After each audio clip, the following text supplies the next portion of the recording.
Hey guys, we are back for lesson 2 here in chapter 5, and we have 5 objectives for today, and they are to identify blocks of communication, describe what conflict is, and describe conflict resolution and ways to deal with conflict resolution, identify proper phone etiquette, and to be able to differentiate or tell me the difference between subjective and objective data or information. So yesterday we finished up by talking about ways to enhance communication. We talked about what communication is, and we talked about the 4 steps in communication. Today we're talking about things that can block communication or make it more difficult. So things like not listening to what the other person is saying. And I'm sure we've all been in that situation where we think we know what the person said but didn't really say. Those kinds of things. Interrupting the person, being judgmental. The assumption that people know what you know, they think what you think, they feel the way you feel, and they have the same opinions of you can lead you down a very difficult slope when you're communicating or speaking and dealing with people. So don't assume that people know what you think. You need to clearly share that information with people. If conflict does arise, we're going to talk about how to deal with that. But conflict is what happens when there's a difference of opinion between people. So maybe when one person can't accept another one's beliefs or another person's ideas, maybe one person's expectations for somebody differ from their own expectations of themselves. Misunderstanding someone's words or someone's intentions. When one person's needs or wants conflict with our own. All of those things and many other can result in conflict. And when you are dealing with conflict, it's uncomfortable for you, it's uncomfortable for the other person, and it's also uncomfortable for anybody around you, including your coworkers, including your patients. So we want to avoid this whenever we can. So the way that we deal with conflict is called conflict resolution. So things that you need to do would be things like asking to speak with the person privately. Hey, can I talk to you? Can you come out here and speak with me?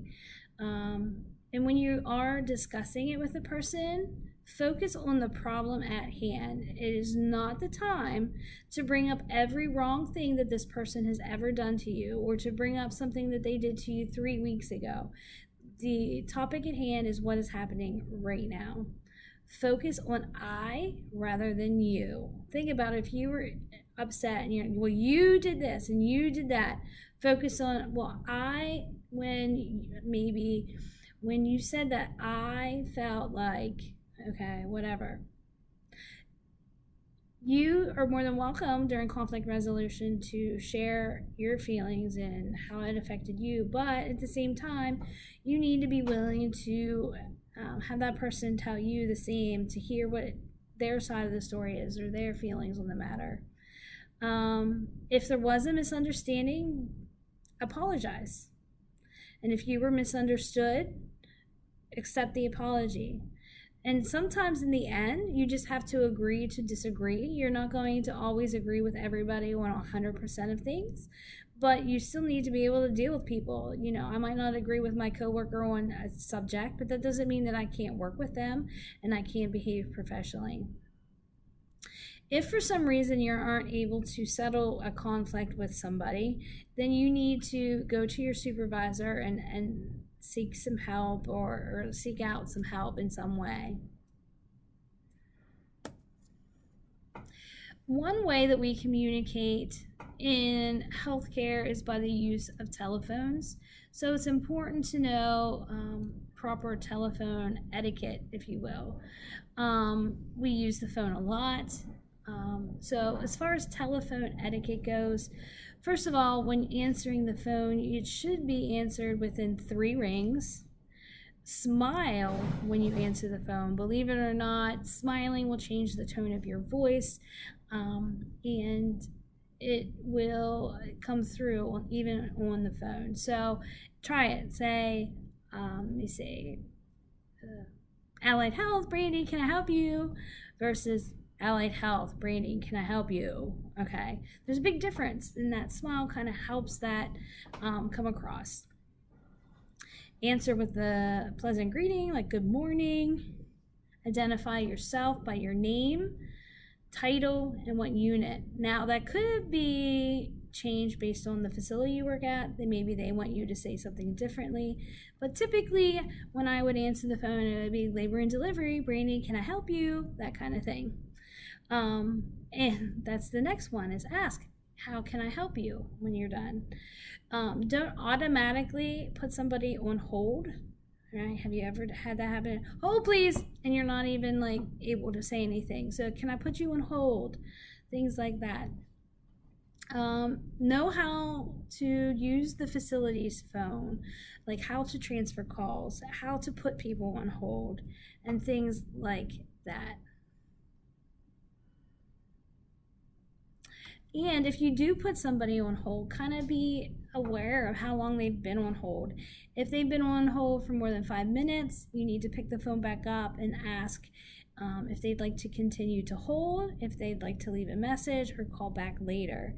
Now, if you take a message, deliver the message. That's I've had that happen at work before, where somebody's taken a message for me and then not given it to me, and then it was from a doctor. When the doctor called back, he was mad I didn't call him, but I didn't even get the message. So that kind of thing. When you are taking a message, make sure that you include the date, the time, the name of the person who called, their phone number, and your name, so they know who took the message.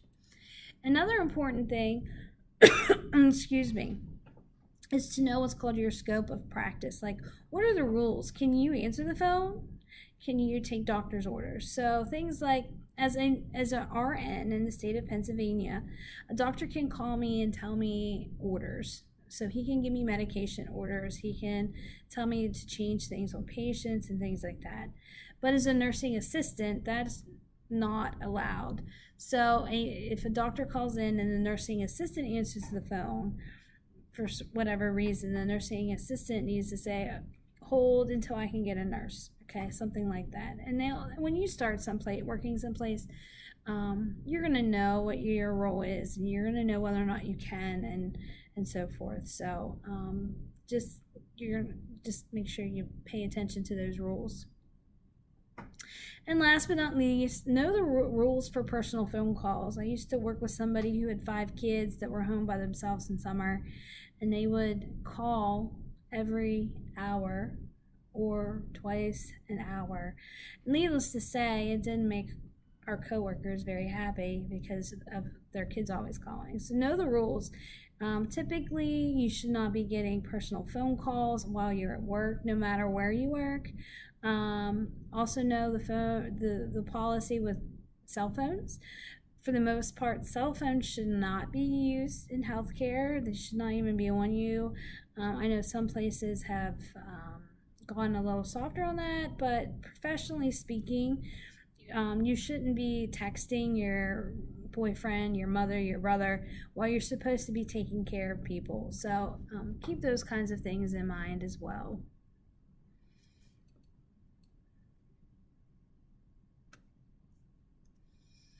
And last for today is for you to know the difference between objective and subjective information. Now, this is something that you're going to have to do every year that you're here. It's something that if you work in healthcare, you're going to have to get used to these terms.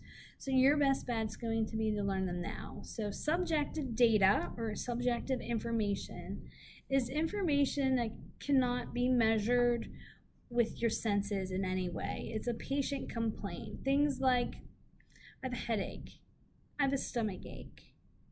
All right, so those types of things, by looking at you, I can't tell that you have a headache. I can't tell that your stomach hurts. All right, so that is subjective.